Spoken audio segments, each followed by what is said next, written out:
국민의힘이 위헌적이라며 반발해왔던 김건희 여사 특검법에 대한 제2요구 안건 오늘 국무회의에서 의결이 됐는데요. 민주당은 의결을 규탄하는 동시에 통과 가능성을 높이기 위해서 재의결 시점을 미루는 방안도 검토하겠다고 밝혔습니다. 정치권 소식 취재기자 연결해서 들어보겠습니다. 이준엽 기자. 네, 국회입니다. 네, 여야 반응 정리해 주시죠.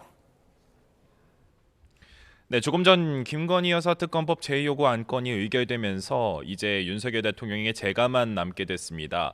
국민의힘 추경호 원내대표는 아직 의결이 이루어지기 전 원내대책회의 뒤 기자들과 만나 위헌적 요소를 담은 법안이라 제2요구 행사를 건의했었다고 강조했는데요. 여당 내부적으로는 이르면 모레로 예상되는 김건희 여사 특검법 재표결 대응을 고심하고 있습니다. 특히 지도부 공개 충돌로 이어진 당원 게시판 논란으로 이탈표가 나오는 것 아니냐는 우려도 나오는데 원내 핵심 관계자는 일단 특검으로 당이 무너지는 건 다른 문제라고 선을 그었습니다. 또 다른 친한동훈계 인사도 여기서 잘못되면 오히려 오해만 받는다면서 단일 대우를 강조했습니다. 반면 민주당은 또다시 김 여사 특검법을 통과시키기 위해 당력을 집중하고 있습니다. 조금 전 오전 11시 40분부터는 서울 용산 대통령실 앞에서 긴급 규탄 대회를 열고 여론전에도 나설 계획입니다. 강유정 원내대변인은 원내대책회의 뒤 기자들과 만나 애초 모레로 추진하던 김 여사 특검법 재의결이 더 늦어질 수도 있다고 밝혔습니다. 당원 게시판 논란으로 여권 내부 분열이 가시화된 상태에서 이를테면 조직적 이탈표를 기대할 수 있다는 의견이 있어서라고 덧붙였는데요. 민주당은 28일 본회의에서는 이창수 서울중앙지검장 등 검사 3명의 탄핵 소추안 보고 상설특검 규칙 개정안 상정을 통해 대여 압박 수위를 높일 방침입니다.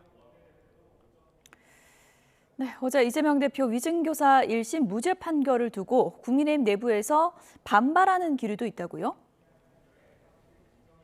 네, 국민의힘 한동훈 대표는 국회에서 기자들과 만나 이재명 대표 1심 판결에 공감 못할 부분이 있지만 존중한다며 사법 시스템 안에서 바로잡을 가능성이 크다고 본다고 전망했습니다.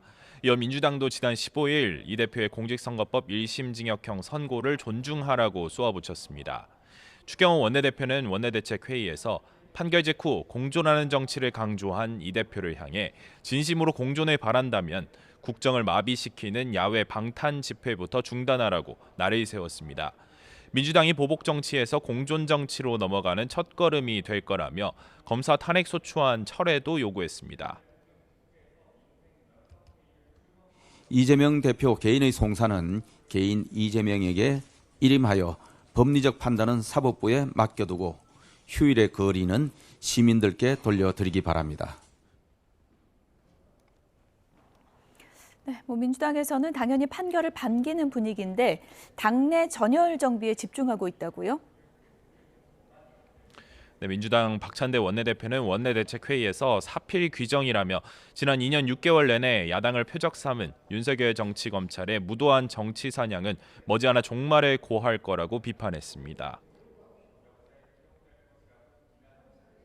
너무나 당연한 결과입니다. 진실과 정의의 승리입니다. 애초부터 윤석열 정권 정치 검찰의 말도 안 되는 보복 수사와 억지 기소였습니다. 김용민 원내 수석 부대표도 검찰을 향해 묻지마 기소에 사과하라면서 수사권 회수를 넘어 기소권도 민주적 통제 아래 둬야 한다는 필요성이 부각된 것 같다고 꼬집었습니다. 다만 당내에선 재판만 15번인데 이제 산하나 넘은 것이라며 신중하게 대응하자는 분위기도 엿보입니다. 정성호 의원은 라디오 인터뷰에서 판결 직후 이 대표에게 일희일비 말자며 장문의 메시지를 보냈고 답으로 하트를 받았다고 전했습니다. 지금까지 국회에서 전해드렸습니다.